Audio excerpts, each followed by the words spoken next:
तो अभी ट्रीटमेंट से पहले doctor, my next question would be treatment से पहले और ट्रीटमेंट से बाद ऐसे क्या चीजें हैं जो the patient should be taking care of? Most important part treatment के पहले कैसा है ना, वी ऑब्जर्व द टीथ, मतलब कैसे है दांत। देखो क्या हो जाता है कि ये उनको दिखता रहता है कि अलार्मिंग है, दांत आगे है, कुछ patient they are aware about it and they come with that complaint, but when we open the mouth, अच्छे अच्छे जो मोलार टीथ है, जो पीछे के दांत होते हैं जो चीविंग के लिए यूज होने हैं, they should be very good shape. कैसे हो जाते हैं वो लोग, किसी ने ऑब्जर्व नहीं किया होता है, कैविटीज होती है दांतों में, होल हो जाता है। तो ये, और कभी कभी वो पेन पेन का पीरियड होता है तो एक दो पेन किलर करके निकल गया रहता है, तो वो पता भी नहीं चलता है वेदर इट इज पेनिंग और कि डैमेज है कि नहीं। तो मोस्ट इम्पोर्टेंट इज पीछे के जो भी कैविटीज है, जो भी है, वो पहले करेक्ट करना बहुत इम्पोर्टेंट है। तो इसमें ट्रीटमेंट ऑप्शंस होते हैं, हम उसको बोलते हैं रेस्टोरेशन या फिलिंग्स बोलते हैं, जिसमें मतलब अगर आपके दांत है, ये समझो उसमें थोड़े से छेद है थोड़ा, तो उसके ऊपर हम वो बैक्टीरिया निकाल के उसको भर देते हैं। तो उससे क्या, अगेन बैक्टीरिया उसके ऊपर नहीं जाएगा, उसके अंदर नहीं जाएगा, the tooth is protected. The second is there is something called as pit and fissure sealant, हम बोलते हैं। पिट एंड फिशर मतलब अभी दो दांतों के बीच में ऐसे ग्रूव्स होते हैं, if you have notice will be groove, तो एक ग्रूव के अंदर खाना जाता है, तो this is called as fissures. तो एक ग्रूव्स को क्या करते हैं हम लोग, धीरे से उसको एक सॉफ्ट लेयर ग्राइंड करके उसके ऊपर एक लेयर डाल देते हैं। Okay, so what I was talking about is, इसको दिखेगा नहीं but I will try. So like ये दांत का मॉडल है ना, तो इस ये जो है ना, ब्लैक ब्लैक दिख रहा है ना, तो ऐसे कैविटीज हो जाते हैं जो ऑब्जर्व नहीं किया जाता है ट्रीटमेंट से first. So we make sure that ये सब पहले हम प्रिपेयर करें, सब टीथ बी गुड हेल्थ, जो भी हम लोग कर रहे हैं ब्रेसेस से, फॉर कॉस्मेटिक रीजन और फॉर एस्थेटिक पर्पस, बट ये health is most important. First हम लोग को फंक्शन पे ध्यान देना है, function in the sense chewing, why people come to, most important इसका चीविंग प्रॉपर होना चाहिए। Second comes your aesthetics and function. Aesthetics में भी कैसे होता है, ऐसे और एक मेरे को चीज याद आ गया, ऑर्थोडोंटिक जो ट्रीटमेंट करते हैं या ब्रेसेस का ट्रीटमेंट करते हैं, वो इसीलिए नहीं होता है कि सिर्फ एस्थेटिक करेक्शन के लिए करना है। फॉर एग्जाम्पल समझो दांत इरेगुलर है या वो, that is not the only thing. There are many few patients इनका फंक्शन, फॉर एग्जाम्पल एक साइड वो चबा पा रहे, दूसरे साइड वो चबा नहीं पा रहे, ऐसा भी रहता है, तो उस रीजन के लिए भी करना पड़ता है ट्रीटमेंट। और in some age group, later in the age group अब तो हम लोग करते हैं, it is called as adjunct और एडल्ट ऑर्थोडोंटिक्स। मतलब कुछ पेशेंट्स में कैसे होता है, समझो ऐसे गैप है, जैसे दांतों के बीच में गैप है और ऊपर का दांत उसके ऊपर आ रहा है, तो ऐसे भी करेक्शंस करते हैं जिससे ताकि टूथ मूव कर सके और नया टीथ उधर आर्टिफिशियल टीथ डालना है, and all those things also can be treated, but that is comparatively less, but it is done when it is required. Okay okay okay, understood. अभी मेरा नेक्स्ट क्वेश्चन ऐसे होगा for all the young parents, कुछ suggestions to the parents जिनके बच्चे अभी 5.5 6 years के हैं, जिनके अभी दांत गिरना शुरू हो रहे हैं, विगिल हो रहे हैं जिनके दांत, तो what suggestion would you like to give to them? Because बीच बीच में दुखता है, फिर जाता है पेन, पेन आ रहा है, थोड़ा जा रहा है, because you can't give painkillers all the time to such small kids, और ये चलते रहता है फ्रॉम 6 एज टू 12 एज। तो उनको आप क्या सजेशन दोगे? How, what is it? देखो, जब व्हेनेवर कोई भी बच्चा आता है मेरे पास, या we see age group of patient from 3 years के भी बच्चे आते हैं, अगर पेन हो रहा है नहीं हो रहा है, और 3 टू से all the age group we see. So what I have observe, हम लोग क्या प्रैक्टिस करते हैं, और मैं आपके दर्शकों को ये कंसल्टिंग देना चाहूंगा आपके माध्यम से। देखो, मोस्ट इम्पोर्टेंट पार्ट है आपका डाइट। डाइट का मतलब होता है एक बैलेंस डाइट। आपके बच्चों को बैलेंस डाइट देना बहुत इम्पोर्टेंट है। आज अभी क्या होता है, some people are staying in joint family और यूनिक, जो भी काइंड ऑफ फैमिली में रहे, कभी कुछ बच्चे जॉइंट फैमिली में हो या कोई भी हो, बट क्या होता है प्रॉब्लम, कि बच्चों को एक्सेस रहता है चॉकलेट का, चिप्स का, कोल्ड ड्रिंक्स का, एक्सेस बहुत इजी है। शॉप्स, घर से निकलो बाहर शॉप्स होते हैं तो एक्सेस हो जाता है, कभी बच्चा रो लेता है, पेरेंट देता है या कजिन दे दिया, तो इसका ना कुछ मॉनिटराइजेशन नहीं होता। जब भी बच्चे को ये दिया जाता है। और उसका ब्रशिंग होता है मोस्ट ऑफ द 90%, जहां तक मैंने देखा है बच्चे का ब्रशिंग होता है मॉर्निंग एक ही टाइम। इवनिंग में कोई बच्चा ब्रश करता है बहुत रेयरली, इवनिंग में किया तो भी तो रात को कर लिया खाना खाने के बाद, फिर उसके बाद मम्मी ने उसको दूध पिला के सुला दिया। ठीक है, ये जो प्रैक्टिसेस होते हैं ना बहुत इंपॉर्टेंट है। तो फर्स्ट मैं इसको ब्रेक डाउन करने की कोशिश करूंगा।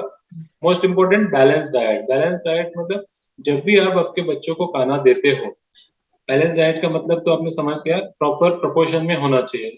आपका राइस हो गया, वेजिटेबल्स हो गया।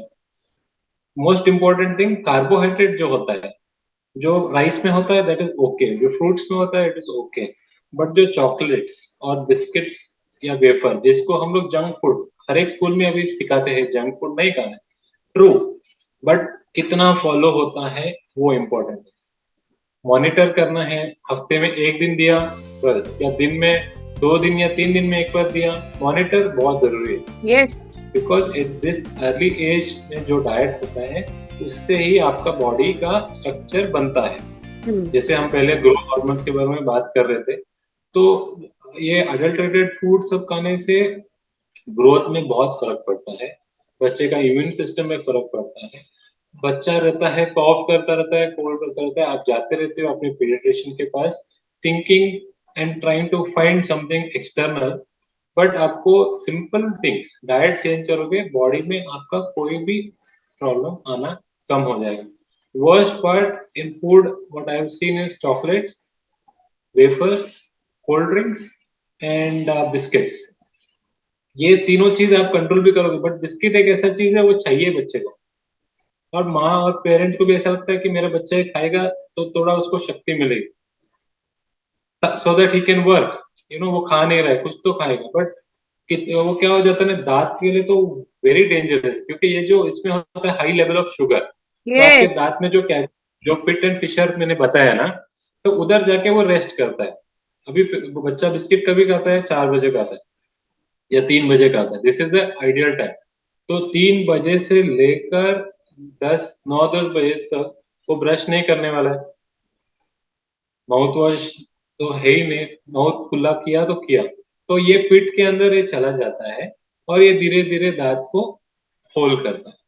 और आपका जब दूध का दांत होता है एट दैट एज, मतलब 6 ईयर्स से 2 years to almost 7 to 10 years तक आपके दूध के दांत रहते हैं। बहुत पेरेंट्स मिसकंसेप्ट हो जाता है थिंकिंग द फर्स्ट मोलर, जो फर्स्ट परमानेंट टीथ है वो आता है 6 ईयर्स पे, और बहुत लोग को मिसकंसेप्शन होता है कि ये भी दूध का दांत है और उसको भी खराब होने छोड़ देते, सोचते हैं कि ये जाने वाला है। This is very common.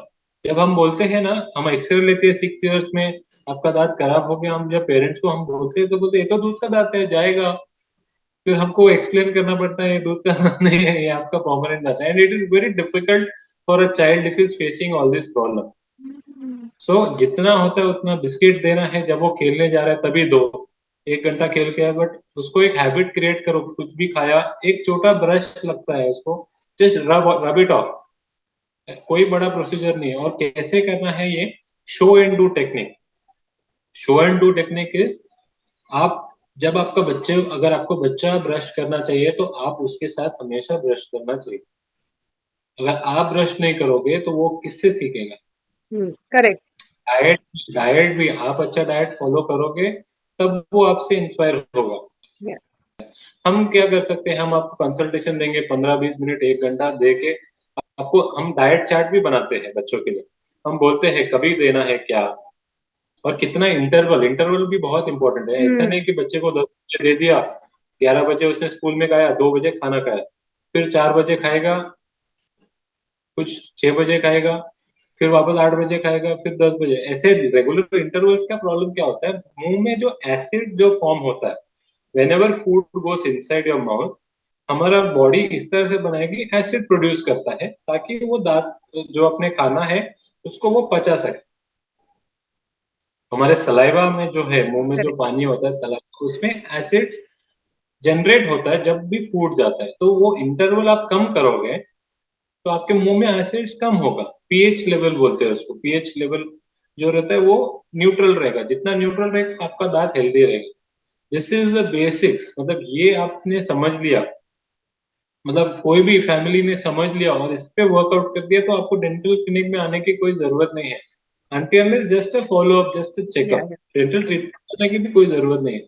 Understood. Understood. Now my question following this would be, जो ऑलरेडी विगल हो रहे हैं, जैसे दो तीन दांत विगल हाँ, हो रहे हैं और बच्चा खा नहीं पा रहा है at this okay, age when it's already falling, हाँ, and then there is little you know regular pain that comes because वो विगल भी हो रहा है और चबाने के टाइम पे हो रहा है. So how to prevent this, or should it be ignored कि ये तो part and parcel है of this process?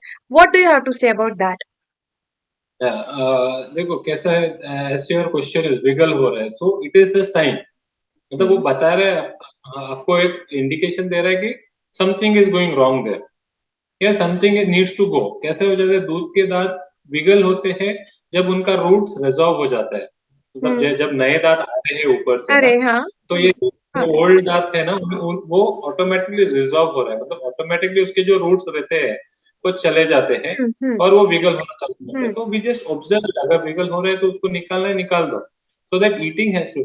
ये बहुत इंपॉर्टेंट पॉइंट आपने बोला, जो चीविंग में अगर हम्म. आपने जैसे बोला परेशानी हो रही है, लॉन्ग टर्म हो रहा है, तो मोस्ट इम्पोर्टेंट थिंग इज आप दिखाओगे हम्म. तो हम डायग्नोस तुरंत कर सकते हैं। अगर आप ऐसे ही उसको ये करते रहोगे तो वो प्रॉब्लम होता है कि वो चीविंग इधर से नहीं करेगा, फिर उसका मसल्स इधर के ग्रो अच्छे होंगे।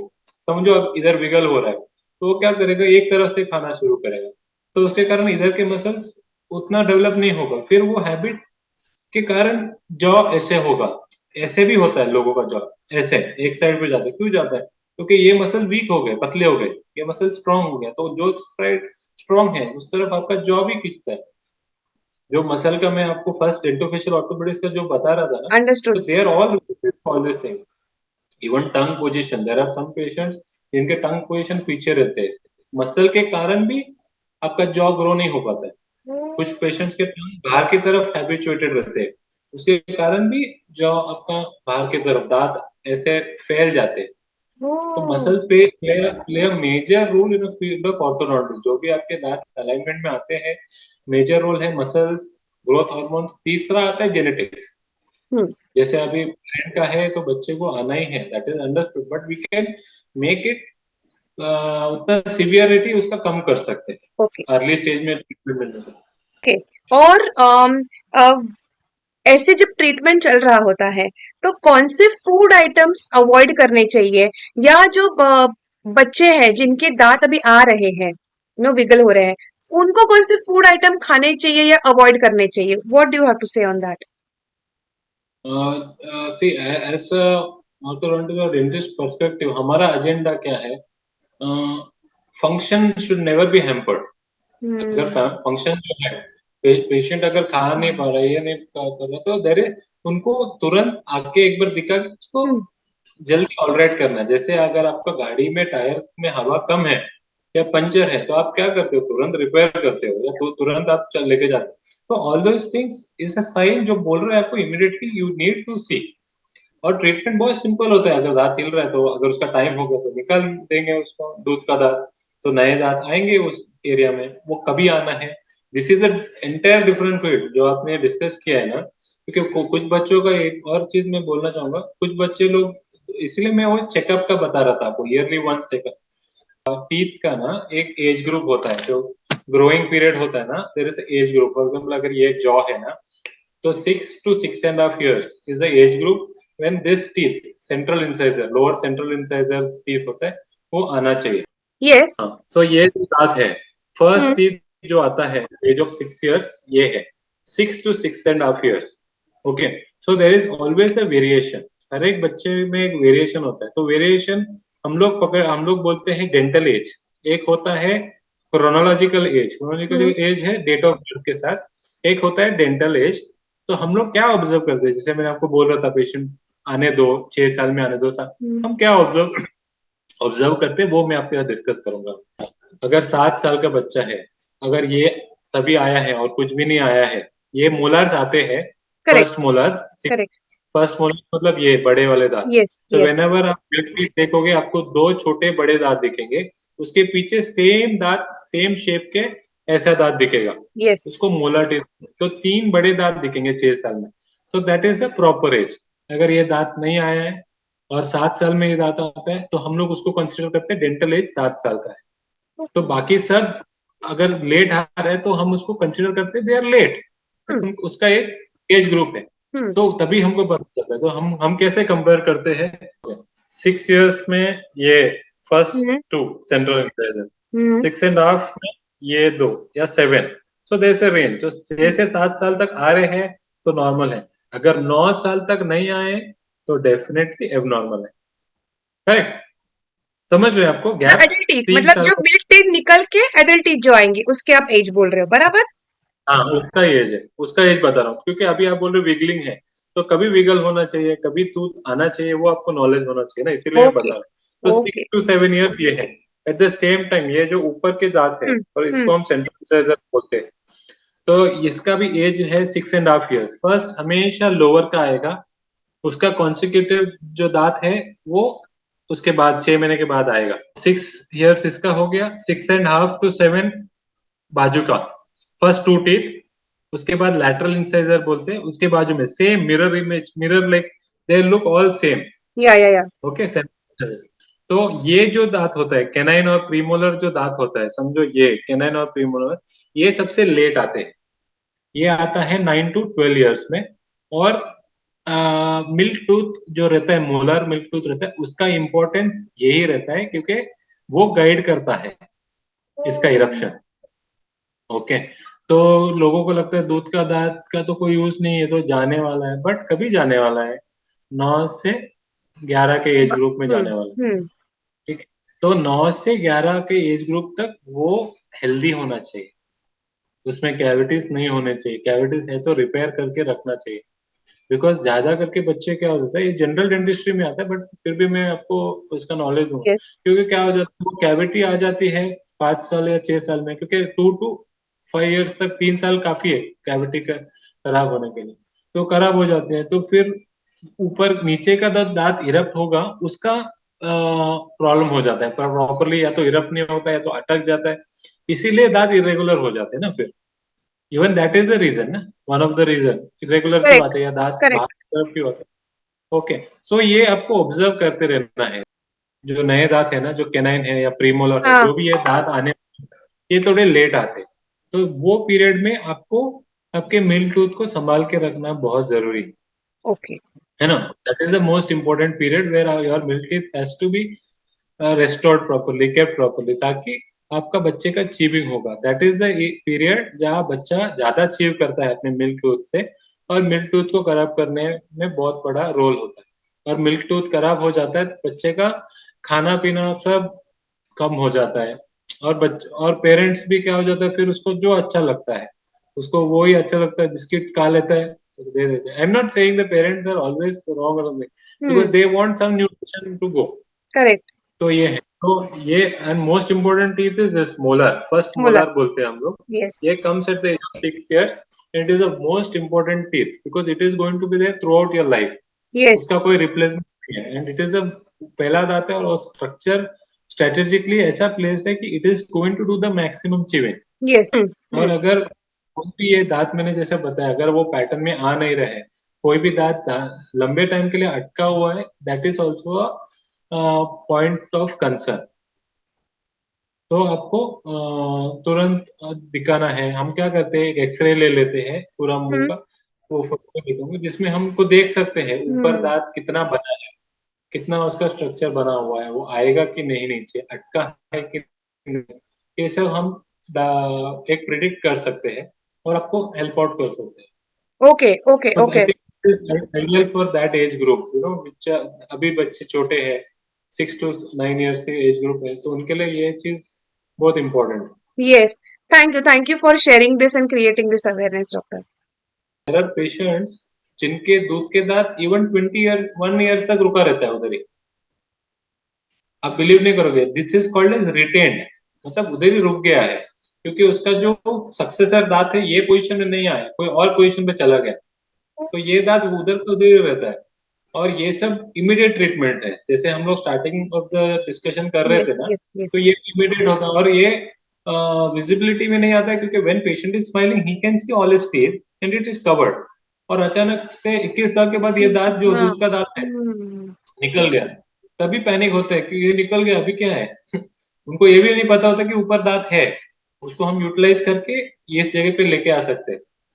ऑर्थोडोंटिक जो ब्रेसिस ट्रीटमेंट है ना, जो वायर ब्रैकेट लगे, तो हम लोग ये भी करते हैं। जो दांत ऊपर होता है, यहाँ पर होता है, उसको धीरे धीरे यहाँ पर हम लोग लेके आते हैं, प्रॉपर स्माइल क्रिएट करते हैं। All right, all right. So to all the young parents, please go and show the teeth once to the orthodontist, to the dentist nearby you, because वो निकाल भी सकते हैं दांत, सिर्फ उनको क्यों पेन करवाना। अगर वो हिल रहा है, बहुत विगल हो रहा है, so let the doctor take a decision कि इसका क्या करना है। सो एक बार आप दिखा दो। और जब विगल करता है, it's very easy for a dentist, क्योंकि कुछ ऐसा नहीं कि इंजेक्ट करना है, कुछ करना है। नॉर्मल स्प्रेस आते हैं एनेस्थीसिया, जो स्प्रे हम लोग डालते हैं, थोड़ा एनेस्थीसिया वेट करते हैं, धीरे से उसको पुश पुल कर देंगे, हो जाता है। और पहले कैसे इक्विपमेंट जो भी डेंटिस्ट के हिसाब से हाँ पकड़ वकड़ याद आता है, बट ऐसे हाँ। इक्विपमेंट ऐसे इक्विपमेंट हम लोग डे एक्टिविटी में नहीं यूज करते। That is the most difficult conditions में यूज करना पड़ता है। नहीं तो there are instrument, it is more thinner than pen. Pen से भी पतले छोटे छोटे इंस्ट्रूमेंट्स होते हैं, जिससे हम करेंगे इवन बच्चे को भी पता नहीं चलना। And there is a modelling technique, जैसे हम बच्चे से बात करते हैं, बच्चे से रिलेशनशिप क्रिएट करते हैं। That is the most important thing. When he feels trust on us, he's bindas. Like he's bindas with his parent because the trust factor is there. Yes. And they give us consent. ऐसा नहीं कि parent ने बोला ये निकालो निकालो। जब बच्चा बोलता है या ओके डॉक्टर, तभी हम करते हैं। और ऐसे प्रोग्रामिंग करने से क्या हो जाता है, kids are very cooperative. Yes. Definitely 1 in 10 mind who will yell at you or something. That is a different story. But most of the times they get communication clear हो जाता है ना, they get understand very well actually. Okay. Okay. So thank you for this lovely content, doctor. Anything else? अगर मैंने कुछ miss किया होगा इसके बारे में, आई एम श्योर ये फील्ड बहुत डीप है, but apart from this basic अगर मैंने कुछ मिस कर दिया होगा आपसे पूछने के लिए, if you want to say something apart from this.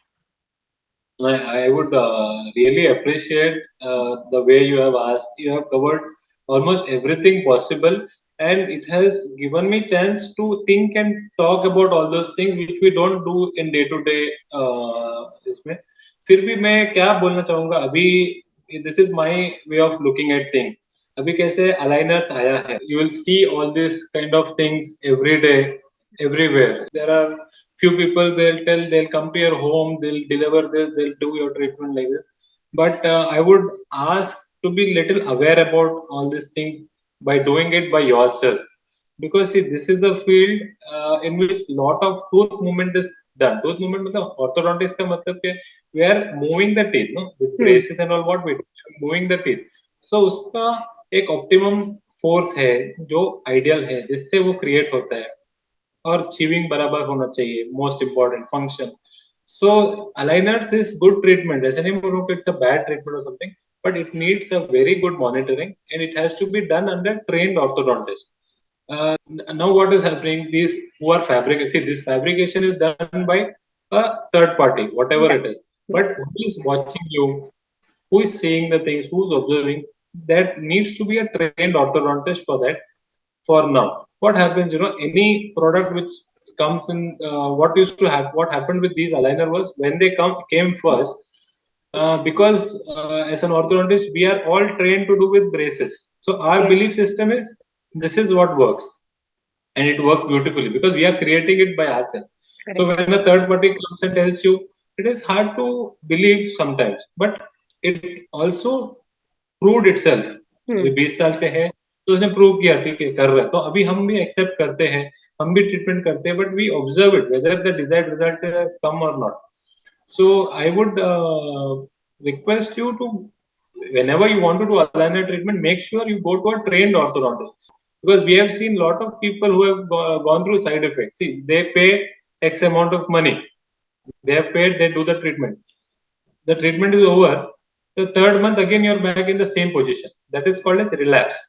Relapse Yes. मतलब जैसे आपके टीथ पहले थे वैसे हो गए, क्यों हुए?